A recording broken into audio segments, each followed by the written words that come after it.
Hollywood TV.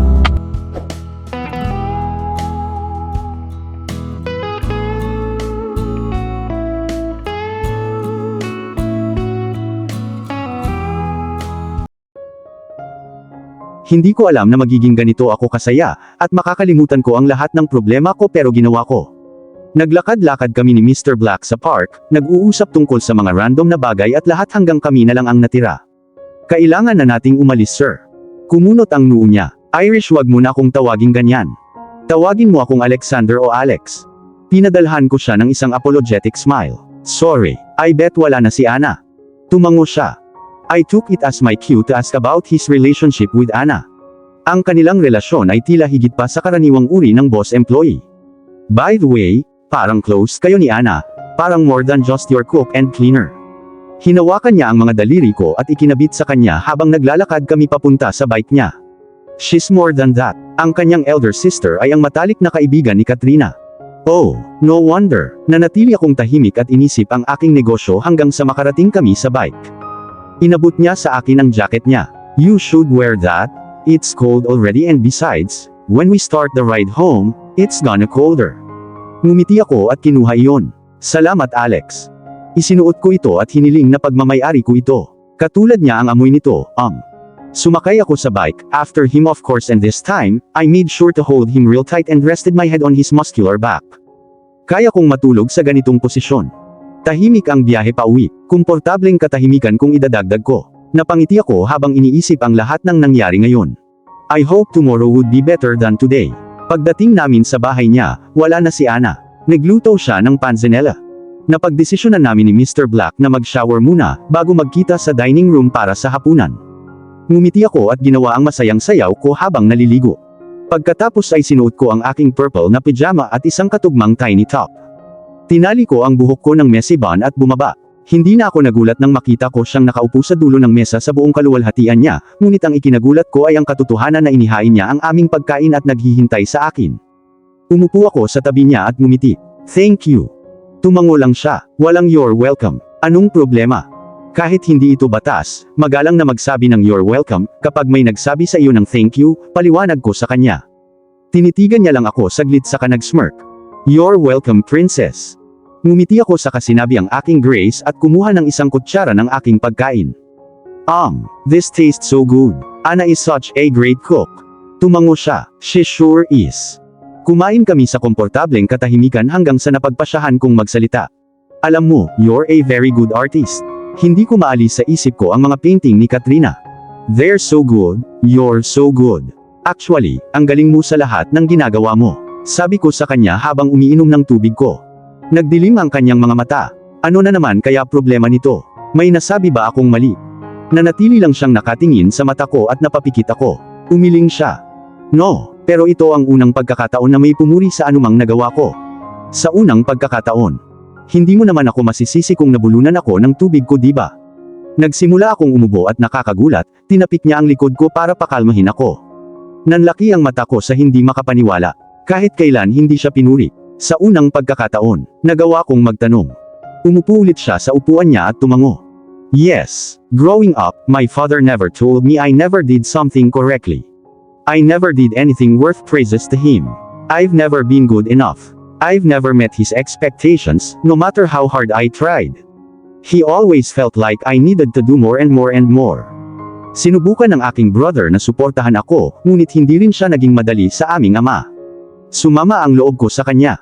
Iyon ay isang masamang paraan upang lumaki. Narito ako, iniisip na siya ang huwaran ng pagiging perpekto samantalang ang kanyang ama ay naisip na malayo siya rito. Ang paraan ng mundo. I'm sorry, Alex, pero paano ang mama mo? Lalong nagdilim ang kanyang mga mata. I don't have a mom. At least wala na. My dad killed her when I was 4 because she cheated on him with his enemy. Oh my gosh, what a childhood. Accept my condolences. Sabi ko saka mabilis na binago ang topic. I'm so excited for tomorrow. We're painting. Nakahinga ko nang maluwag nang tumawa siya sa excitement ko. Alam mo, back in New York, I always do my painting with Diana. She's the best friend anyone could ever ask. I miss her so much. Kenny too, and mommy, obviously. Excited na sana ako pero malungkot ang boses ko. Namiss ko talaga sila, lalo na si mommy. Naramdaman ko ang mga kamay niya sa kamay ko at tumingin ako sa mga mata niya at binigyan siya ng malungkot na ngiti. I know you do. You'll see them soon. By the way, anong in-enroll mo para mag-aral? Ano ang major mo? Ganon ba ang tawag? Tanong niya sa nalilitong tono. Ang major ko is business management. Bakit parang hindi ka nag-college para malaman mong major ang tawag dito? Tanong ko sabay kuha ng isa pang kutsara ng masarap kong panzanella. Hindi siya sumagot at napagtanto kung hindi rin niya ginalaw ang pagkain niya. Dummy, ano ang sinabi mo sa pagkakataong ito? Lagi mo siyang ginagalit. Napatingin ako sa mga mata niya at napansin kong puno ng lungkot ang mga mata niya. Alex, I'm sorry kung may nasabi akong mali. I mean kung gaano ka ka-successful, obviously you went to the best schools. Besides you're so intelligent. Bumuntong hininga siya bago nagsalita. Hindi ako pumasok sa school. Nagtapos ako ng 8th grade. Kinailangan kong sumali sa mafia at magiging hadlang ang school. Nais ni Dad at Alessandro na ako ay ganap na handa at ang school ay nakakagambala. Ayokong huminto, ngunit kung maglakas loob akong magreklamo, makukuha ko ang mga beatings of my life mula kay Dad. Napaawang ang bibig ko sa pagkataranta. But you speak good English. You even speak 3 languages. How's it possible that you stopped schooling in 8th grade? Binigyan niya ako ng nakakalokong ngiti. Actually princess, 9 different languages ang sinasalita ko. Proud niyang sabi. Ha, 9. Whoa boy, that's awesome. And you're so intelligent, sabi ko sa kanya na gulat sa narinig ko. 9 languages. I love school, I do online studies every once in a while. Huminto siya at tinitigan ako sa mga mata na para bang gusto niyang makita ang kaluluwa ko. I'd love nothing more than to see you educated beyond words in life, princess. And that's why I'm making a promise to you right now, whether you like it or not. Gustuhin man o hindi ng mami mo, ako, sponsor ko ang iyong edukasyon sa pinakamataas na antas. Mangyaring huwag sabihin na gusto kong gawin ito. Umiling ako bilang pagtanggi. Hell no. I cannot accept such a generous offer, besides ayokong magkautang kahit kanino. No Alex, I can't and not accept such. Break the promise right now. Ngumiti lang siya sa akin at nagsimulang kumain. Ibig sabihin seryoso siya. Napa-facepalm ako sa isip. Ayokong madamay siya sa buhay ko ng ganoon. Nagpatuloy kami sa pagkain hanggang sa tumunog ang phone niya. Jade. Binasa ko ang caller ID at hindi ko alam kung bakit, pero nakaramdam ako ng matinding selos sa puso ko. Ngumisi siya at tumayo. Excuse me princess, I'll take this in my room. Sabi niya, tumayo at kinindatan ako, bago umalis. Good night. Maniwala ka man o hindi niya ako sinabihan ng good night, at imbes na kumirot ang puso ko sa tuwa sa bagong tagumpay na ito, hindi ko maiwasang mainis. Jade, napabuntong hininga ako. Kailangan lang niyang tumawag at iwan niya ako. Ipinikit ko ang aking mga mata nang mawalan ako ng gana. Whatever. Hindi ko talaga alam kung bakit ako naiinis. Hindi ko alam kung bakit ako nagagalit or rather, naiinggit. Ngunit ang isang bagay na alam ko ay gusto kong gumugol ng quality time kasama si Alex nang walang anumang pagkagambala mula sa kanyang dead body. Jade. Pasado 10:00 na ng umaga at sa kabila ng katotohanang sinasamahan ako ni Ana at nag-uusap kami tungkol sa mga pagkaing Italian, hindi ko napigilan ang sarili kong magtaka kung nasaan siya. Lalamig na ang kanyang almusal. Hello, Earth the Irish, what's up with you girl? You looked worried. Ganon ba ka-obvious? Napakamot ako sa noo ko at ngumiti ng kinakabahan. Bakit hindi pa siya bumaba para mag-almusal? Nag-form ng ang labi ni Ana. Alam mo, sumagi talaga sa isip ko yun. Bakit hindi mo siya puntahan? Suggest niya at namula ako. Alam kong bakit. Dahil ako ang unang taong makikita niya ngayon. Tumango ako at naglakad palayo. Tulog pa ba siya? Siguro buong gabi niyang nakausap si Jade at pagod na siya ngayon. Napakunot ang noo ko sa naisip. Pagdating ko sa pintuan niya, lumakas ang tibok ng puso ko. Tinaas ko ang mga kamay ko at kumatok ng 3 beses. Walang tugon. Baka mahimbing ang tulog. Kumatok ulit ako at walang sumasagot kaya dahan-dahan kong binuksan ang pinto. Napakadilim ng kwarto at pinasadahan ko ng mga daliri ko ang dingding para maghanap ng switch. Mabuti para sa akin, nakahanap ako ng isa. Napabuntong hininga ako sa nakitang nasa harapan ko. There he was, nakabalot sa puting duvet, nanginginig at parang namumutla. Walang pag-aalinlangan, sumugod ako sa kanyang tagiliran, at inilagay ang aking mga palad sa kanyang noo. Nasusunog siya. Lagnat siguro. Oh my goodness Alex, what's wrong? You look sick. We need to rush you to the hospital. Pinilit niyang tumanggi sa pamamagitan ng pag-iling ngunit tumigil dahil malamang masakit. Pinatahimik ko siya. Huwag mong subukang tumanggi, boss. Kailangan natin ng tulong, sabi ko habang hinuhubad ang duvet. Nanlaki ang mata ko nang mapansin ko kung ano ang dahilan ng sobrang sakit niya at ang mataas na lagnat. Ang kanyang sugat sa baril ay mukhang labis na nahawaan at ang kanyang braso ay namamaga. Oh my goodness, Alex, we need to rush you to the hospital. Let me go call Ana. Sabi ko at padabog na umalis nang hindi na siya hinintay na magprotesta. Mabilis akong tumakbo papunta sa kusina. Ana, kailangan nating dalhin si Alex sa ospital.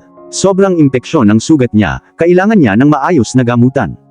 Let's go now, sabi ko sabay hila sa isang nalilitong Ana. Napabuntong hininga si Ana nang makita ang braso nito. The fuck? Napangiwi ako sa wika niya. Ganun pa man, tinulungan namin siyang makaupo. I'm fine, you girls worry a lot. Tsaka hindi ako makakapunta sa ospital. I'm a wanted man. Sinubukan niyang magpaliwanag, umuungol sa sakit. Nagmamadaling lumabas si Ana at bumalik nang wala sa oras na may dalang malaking bag. Pumili ka Irish ng damit para sa kanya habang nilalagyan ko siya ng makeup to disguise. Nagpapanik na sabi niya, mukhang nakakakilabot ang sugat niya. Akala ko tinahi mo. Tumango ako sa takot. Oh my goodness, hindi ko siguro natahi ng maayos, paano kung ganoon na lang kalala at kailangan na niyang putulin? Hell no. Para ma-distract ang sarili ko, dali-dali akong pumunta sa closet niya. Gaya ng inaasahan, puno ito ng black na damit at ilang kulay gray. Kumuha ako ng black shirt at matching pants. Dali-dali akong lumabas at nakita kong maganda ang ginagawa ni Ana. Halos hindi ko nakilala ang aking perpektong boss. Sinuot pa niya ito ng strawberry blonde na wig. Nang matapos namin siyang tulungan, pumunta na kami sa ospital. Sinabihan kami ng nurse ni Ana na maghintay sa labas. Nasisiraan ako ng bait. Ako ang dahilan ng lahat ng ito. Baka hindi ko nagamot ng maayos yung sugat kaya nahawa. Naku Ana, nag-aalala na ako. Paano kung grabe ang impeksyon? Niyakap ni Ana ang nanginginig kong katawan. Alam kong natatakot ka dahil iniisip mo na ikaw ang dahilan ng impeksyon pero huwag na, nasa pinakamagandang ospital tayo at gagaling siya nang wala sa oras. Sana nga Ana, sana talaga, sabi ko at ipinikit ang mga mata ko, pinipigilan ang pag-agos ng luha. Ako ang dahilan ng lahat ng ito.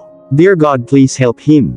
Naglakad-lakad ako sa mahabang corridors ng halos 40 minuto na sinusubukang i-distract ang sarili ko hanggang sa muling nagpakita ang nurse. Sinugod namin siya ni Ana. Kamusta na siya? Ngumiti siya sa amin. Malakas na siya ngayon. Nagamot na ang sugat niya at niresetahan na siya ng doktor ng ilang gamot. Pakitiyak na iniinom niya ito. The relief. Nagpakawala ako ng hininga na hindi ko alam na pinipigilan ko. Maraming salamat. Makikita na ba namin siya? Tumango siya at sumenyas na sumunod kami sa kanya. Napangiti ako nang makita ko siyang nakahiga habang nakatakip ang kaliwang braso sa mukha at ang kanang braso sa dibdib. I'm glad you are okay now, Alex. I was so worried. Ngumisi siya. I told you it was nothing, right? Either ways, I'm gonna punish you later for bringing me here. Si Ana na kanina patahimik habang nakayuko. Is it just me or is it another type of punishment? Hindi ko maintindihan ang ibig niyang sabihin pero tumawa si Alex. Stop it Annalisa, kasama ka rin sa punishment. I want to leave this place already. Nagsalita yung nurse na kasama namin all this while. No sir, you can't leave now, we still need to administer some antibiotics first. That would be in 2 hours. 2 what? Nagkataon namang magkasabay na sabi namin ni na Ana, Alex. Napalunok ang kawawang nurse. 2 hours. Umupo si Alex, kahit masakit ang ginawa niya simula nang umungol siya. I can't stay here for long. Sabihin kay Ana ang lahat ng kailangan niyang malaman. She's gonna give me the treatment at home. Mariin niyang sabi at tumayo. Magpo-proteste pa sana ang nurse ngunit ang malamig na tingin na ibinigay sa kanya ni Alex ay napatahimik at napalunok muli. Nang walang hinihintay na anumang bagay, tumayo ang aking boss, kinuha ang susi ng kotse mula kay Ana at naglakad palabas, kasama akong nakasunod na parang nawawalang tuta sa likuran niya. Nang makarating na kami sa sasakyan, binuksan niya ito at pumasok. Sumakay na rin ako. Nanatili kaming tahimik ng ilang minuto bago ko napagdesisyonan na sabihin ang nasa isip ko. Pasensya na sa sugat mo. Kasalanan ko lahat, hindi ko nagamot ng maayos. Nanatili lang siyang nakatingin sa harapan.